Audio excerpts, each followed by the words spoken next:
నమస్తే, welcome to reflection. Narendra Modi ప్రమాణ స్వీకారం చేసింది 2014 సంవత్సరంలో. అప్పటి నుంచి మొదలు పెడితే 2019, 2024 అంటే మూడోసారి కూడా నరేంద్ర మోడీ ప్రమాణ స్వీకారం చేశారు. ఆయన పరిపాలనా కాలంలో చెప్పుకోదగ్గ అనేక నిర్ణయాలు తీసుకున్నప్పటికీ మనం ప్రధానంగా చెప్పుకోవాలనుకుంటే డిమానిటైజేషన్ నుంచి మొదలు పెడితే ట్రిపుల్ తలాక్, అయోధ్యలో రామాలయ నిర్మాణం, ఆర్టికల్ 370 రద్దు, ఇలాంటివి ఖచ్చితంగా కొన్ని చెప్పుకోగలుగుతాం. టాప్ 10 లాగా మనము కొన్ని చెప్పుకోగలుగుతాం. అయితే ఇన్ని చెప్పినప్పటికి కూడా బీజేపీ అనే పార్టీ ఆవిర్భవించిన రోజు నుంచి కూడా బీజేపీ ఖచ్చితంగా చెప్తూ వస్తున్న, తన మేనిఫెస్టోల్లో వరుసగా పెడుతూ వస్తున్న ఒక అంశం ఏంటంటే యూసీసీ, ఉమ్మడి పౌరస్మృతి. ఈ యూసీసీ అనేది నెరవేరని డిమాండ్గానే, నెరవేరని ఒక హామీగానే బీజేపీ తరఫున మిగిలిపోతూ వస్తుందన్నమాట. దానిపైన అలాగే జమిలీ ఎన్నికలు, ఒకే దేశం ఒకే ఎన్నికలు, వన్ నేషన్ వన్ ఎలక్షన్ మీద కూడా ప్రధాని నరేంద్ర మోడీ ఆసక్తికరమైన కామెంట్స్ చేయడం జరిగింది. ఆ కామెంట్స్ని బట్టి మనం నరేంద్ర మోడీ ఫ్యూచర్ స్ట్రాటజీ ఏంటి, ఆయన రాబోయే కొన్ని నెలలు లేదా రాబోయే కొన్ని సంవత్సరాల్లో అంటే 2029 ఎన్నికల లోపు ఎటువంటి కీలక నిర్ణయాలు, ఎటువంటి పాలసీ పరమైన నిర్ణయాలు తీసుకోబోతున్నారు అనేది మనకు అవగాహన వస్తుంది. అవేంటో ఇప్పుడు చూద్దాం. ఎందుకు అసలు ఇది ఎక్కడ చెప్పారంటే ఏప్రిల్ 6, 2026న భారతీయ జనతా పార్టీ ఆవిర్భావ దినోత్సవం సందర్భంగా కార్యకర్తలను ఉద్దేశించి ప్రసంగిస్తూ ఆయన ఈ వ్యాఖ్యలు చేశారు. నరేంద్ర మోడీ ఏప్రిల్ 6వ తేదీన బీజేపీ ఫార్మేషన్ డే, బీజేపీ ఏర్పడిన రోజు ఏప్రిల్ 6 కాబట్టి ఆ రోజు కార్యకర్తలను ఉద్దేశించి నరేంద్ర మోడీ మాట్లాడుతూ యూసీసీ గురించి, వన్ నేషన్ వన్ ఎలక్షన్ గురించి, జమిలీ ఎన్నికల గురించి ప్రత్యేకంగా ప్రస్తావించడం అనేది ఇప్పుడు అందరి దృష్టిని ఆకర్షిస్తుంది. ఏంటి అంటే ఈ రెండు అంశాలను బీజేపీ ప్రభుత్వానికి ఉన్న రెండు ప్రధానమైన అసంపూర్ణ అజెండాలుగా ఆయన అభివర్ణించారు. నరేంద్ర మోడీ చెప్తుంది కూడా ఏంటంటే వన్ నేషన్ వన్ ఎలక్షన్, అలాగే యూసీసీ, ఉమ్మడి పౌరస్మృతి, ఈ రెండు అనేవి అసంపూర్ణ అజెండాలు, అంటే ఖచ్చితంగా అతి త్వరలో నెరవేర్చాల్సిన అంశాలుగా నరేంద్ర మోడీ పేర్కొనడం జరిగింది. మామూలుగా నరేంద్ర మోడీ ఏదైనా ఒక విషయం ప్రస్తావించారంటే దానిపైన కీలక నిర్ణయం తీసుకోబోతున్నారు అనే విషయం మనందరికీ తెలిసిందే. కొన్ని విషయాలు సైలెంట్గా తెర వెనుక మొత్తం పథకరచన జరిగిన తర్వాత మనకు చివరి నిమిషంలో తెలుస్తూ ఉంటాయి. కొన్ని విషయాలు అలా కాకుండా మొదటి నుంచి ప్రచారం చేస్తూ కూడా వస్తారు. ఆర్టికల్ 370 రద్దు అనూహ్యంగా, ఎవరు ఊహించని విధంగా చివరి నిమిషంలో అధికారికంగా చెప్పడం జరిగింది. అదే అయోధ్య రామాలయం అయితే మొదటి నుంచి కోర్టుల్లో ఉన్న, బయట ఉన్న, భూమి పూజ జరిగిన, బాలరాముడి విగ్రహ ప్రతిష్ఠ జరిగిన, ఇవన్నీ కూడా అంచెలంచెలుగా మనకు సమాచారం క్లియర్గా తెలుస్తూనే వచ్చింది.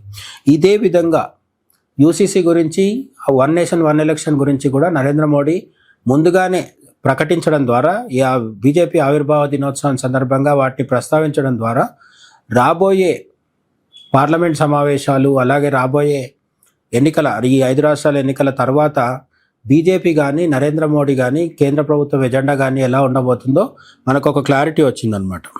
దేశవ్యాప్తంగా లోక్సభ, అన్ని రాష్ట్రాల అసెంబ్లీలకు ఒకేసారి ఎన్నికలు నిర్వహించడం వల్ల సమయం, ప్రజాధనం ఆదా అవుతుందని ప్రభుత్వం భావిస్తుంది. వన్ నేషన్ వన్ ఎలక్షన్ ఇంత పట్టుదలతో నరేంద్ర మోడీ అమల్లోకి తీసుకురావాలని ఎందుకు అనుకుంటున్నారంటే అన్నిటికంటే ప్రధానమైంది ఒకేసారి ఎన్నికలు జరగడం ద్వారా చాలా సమయం ఆదా అవుతుంది. ఎందుకంటే ప్రతి సంవత్సరం అనేక నెలల పాటు నరేంద్ర మోడీ అంటే ప్రధానమంత్రి నుంచి మొదలు పెడితే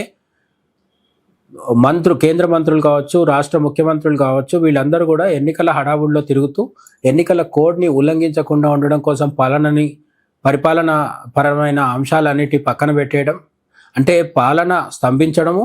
అలాగే నాయకులందరూ కూడా ఎన్నికల సమయంలో ఒకరి మీద ఒకరు దుమ్మెత్తిపోసుకోవడంతోనే సరిపోతుంది. కాబట్టి పరిపాలనా సౌలభ్యం కోసం రాజకీయాలు 5 ఏళ్లకు ఒకసారి మాత్రమే పరిమితమై మిగతా సమయంలో ప్రజల సంక్షేమం కోసం ఏం చేయాలి అనే విషయం ఆలోచించడం కోసం వన్ నేషన్ వన్ ఎలక్షన్ మనకు చాలా ఇంపార్టెంట్. దాంతోపాటు డబ్బు ఖర్చు కూడా చాలా వరకు తగ్గుతుంది. ఒకేసారి గ్రామ సర్పంచ్ నుంచి మొదలు పెడితే దేశ ప్రధాని వరకు అందరినీ ఎన్నుకోవడం అనేది, ప్రజలు ఒకేసారి బయటకు వచ్చి ఈవీఎం వద్ద తమ ఓటు హక్కును వినియోగించుకుంటే ఖర్చు విషయంలో కూడా అంటే భద్రతా ఏర్పాట్లు కావచ్చు, రవాణా సౌకర్యాలు కావచ్చు, ఇటువంటి అన్నిటి కోసం పెట్టే వందల కోట్ల ఖర్చు మనకు బాగా తగ్గుతుంది, గణనీయంగా తగ్గుతుందని ప్రైమ్ మినిస్టర్ చెప్పడం జరిగిందనమాట. మతం, కులంతో సంబంధం లేకుండా వివాహం, విడాకులు, వారసత్వం, దత్తత వంటి అంశాలలో పౌరులందరికీ సమానమైన చట్టాలను వర్తింపజేయడమే యూసీసీ లక్ష్యం. మరి ఇక యూసీసీ ఉమ్మడి పౌరస్మృతి ఎందుకు అంటే ఇవన్నీ అన్నమాట. వివాహం, విడాకులు, వారసత్వం, దత్తత ఇటువంటి అన్ని విషయాల్లో ప్రస్తుతం ముస్లింలకు ఒక రూలు, క్రిస్టియన్లకు ఒక రూలు, హిందువులకు ఒక రూలు అన్నట్టుగా దేశం పాలన నడుస్తుంది. న్యాయ వ్యవస్థలో కూడా అటువంటి చట్టాలు, అటువంటి సెక్షన్లతోనే నడుస్తుంది. యూసీసీ వస్తే అందరికీ, మొత్తం దేశానికి ఒకే చట్టం వర్తిస్తుంది, ఒకే రకమైన రూల్స్ వర్తిస్తాయి. కొన్ని గిరిజన ప్రాంతాలకు మినహాయింపు ఇస్తారని ఇప్పుడు అంటున్నారు, కానీ చివరి నిమిషంలో ఎటువంటి పరిస్థితి, ఎటువంటి బిల్లు వస్తుందో చూడాలి. మొత్తానికైతే యూసీసీ వస్తే దేశంలో ఉన్న అత్యధిక శాతం మంది ప్రజలు కులాలు, మతాలు, ప్రాంతాలకు అతీతంగా ఒకే చట్టం కిందికి వస్తారు. ఎవరికైనా సరే పెళ్లికి, విడాకులకి, వారసత్వానికి, దత్తతకి సంబంధించి ఒకే రూల్ పాటించాల్సి ఉంటుంది. ఇప్పుడు కొన్ని వర్గాల వాళ్ళకి, ఇప్పుడు మనం ముఖ్యంగా మాట్లాడుకుంటే ముస్లింలకు వచ్చేసరికి వాళ్ళ ముస్లిం పర్సనల్ లా బోర్డు ప్రకారం కొన్ని చట్టాలు ఉండడం వల్ల బహుభార్యత్వం అనేది ఇప్పటికీ కూడా ఒక ముస్లిం వ్యక్తి నలుగురిని పెళ్లి చేసుకోవడం అనేది ఇస్లామిక్ కమ్యూనిటీలో జరుగుతోంది. కానీ యూసీసీ వస్తే ఇటువంటివన్నీ అరికట్టబడతాయని ఎన్నికల ప్రచార సభలో కూడా నరేంద్ర మోడీ చెప్పడం జరిగింది. బీజేపీ ఆవిర్భావ సభలో కూడా అదే దాన్ని నరేంద్ర మోడీ మళ్ళీ ప్రస్తావించారన్నమాట. బాబాసాహెబ్ అంబేద్కర్తో సహా రాజ్యాంగ నిర్మాతలు ఉమ్మడి పౌరస్మృతిని తీసుకురావాలని బలంగా కోరుకున్నారని, ప్రస్తుతం ఉన్న కమ్యూనల్ సివిల్ కోడ్ స్థానంలో సెక్యులర్ సివిల్ కోడ్ రావాల్సిన అవసరం ఉందని మోదీ గతంలోనూ స్పష్టం చేశారు. మామూలుగా ఎప్పుడు సెక్యులర్ అనే పదం మోడీ కాకుండా, బీజేపీ వాళ్ళు కాకుండా, కాంగ్రెస్, రాహుల్ గాంధీ, లేకుంటే ఓవైసీ కావచ్చు, కమ్యూనిస్టులు కావచ్చు, ప్రాంతీయ పార్టీల నాయకులు కావచ్చు, వీళ్ళందరూ వాడుతూ ఉంటారు. బట్ ఈసారి యూసీసీ విషయంలో బీజేపీ సెక్యులర్ జపం చేస్తుంది. యూసీసీ అంటే సెక్యులర్ సివిల్ కోడ్. ఏ మతంకైనా ఒకేలాంటి సివిల్ కోడ్ వర్తించేలా చేయడాన్ని యూసీసీ అంటారు. ఈ యూసీసీని తీసుకురావడం అనేది మోడీ కానీ, లేకపోతే బీజేపీ వాళ్ళు కానీ ఇదేదో వీళ్ళు తీసుకున్న నిర్ణయం కాదు. డాక్టర్ బిఆర్ అంబేద్కర్ కూడా ఈ ఉమ్మడి పౌరస్మృతి తీసుకురావాలి ఖచ్చితంగా అని చెప్పి రాజ్యాంగంలో ప్రస్తావించడం జరిగిందనమాట. ఈ రాజ్యాంగంలో అంబేద్కర్ ఏదైతే తీసుకురావాలని చెప్పారో అదే మేము చేయబోతున్నామని మోడీ కూడా అంటున్నారు. ట్రిపుల్ తలాక్ రద్దు, ఆర్టికల్ 370 తొలగింపు, రామమందిర నిర్మాణం వంటి కఠినమైన నిర్ణయాలను అమలు చేసినట్లే వీటిని కూడా సాధిస్తామని ధీమా వ్యక్తం చేశారు నరేంద్ర మోడీ. ఇప్పుడే నేను చెప్పినట్టుగా ఈ రకరకాల ట్రిపుల్ తలాక్, రామాలయ నిర్మాణం వంటి చారిత్రక నిర్ణయాలు, మైలురాళ్ళని ఎట్లయితే మోడీ తన పాలనలో అధిగమించారో, ఈ UCC, one nation one election అనేది కూడా చేస్తామని ఆయన ధీమా వ్యక్తం చేశారు. మరి మోడీ ఒకసారి చెప్పిన తర్వాత జరుగుతుందా లేదా అనేది మనకు తెలిసిన విషయమే. అలాగే అభివృద్ధిని అడ్డుకుంటున్న ఓటు బ్యాంకు రాజకీయాలకు పాల్పడుతున్న పార్టీలను ప్రజలు గమనిస్తున్నారని ఆయన విమర్శించారు. ఎన్నికల సీజన్ నడుస్తుండడంతో బీజేపీ ఆవిర్భావ సభలో మోడీ ఇటువంటి వ్యాఖ్యలు కూడా చేశారు. ఓటు బ్యాంక్ రాజకీయాలు చేసే పార్టీలు అంటే సాధారణంగా మోడీ టార్గెట్ చేస్తుంది ఎవరిని అంటే తమిళనాడు అయితే స్టాలిన్ని, కేరళ అయితే కమ్యూనిస్టులు కాంగ్రెస్ని, బెంగాల్ అయితే మమతా బెనర్జీని, అస్సాంలో కూడా కాంగ్రెస్ని మోడీ టార్గెట్ చేయడం జరుగుతుందన్నమాట.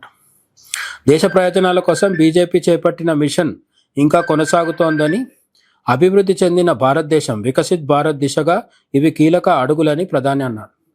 As usual Narendra Modi speech అన్నాక ఖచ్చితంగా డెవలప్మెంట్ గురించి ప్రస్తావన లేకుండా ముగియదు కాబట్టి వికసిత్ భారత్ గురించి ఆయన మరోసారి ప్రస్తావించారు.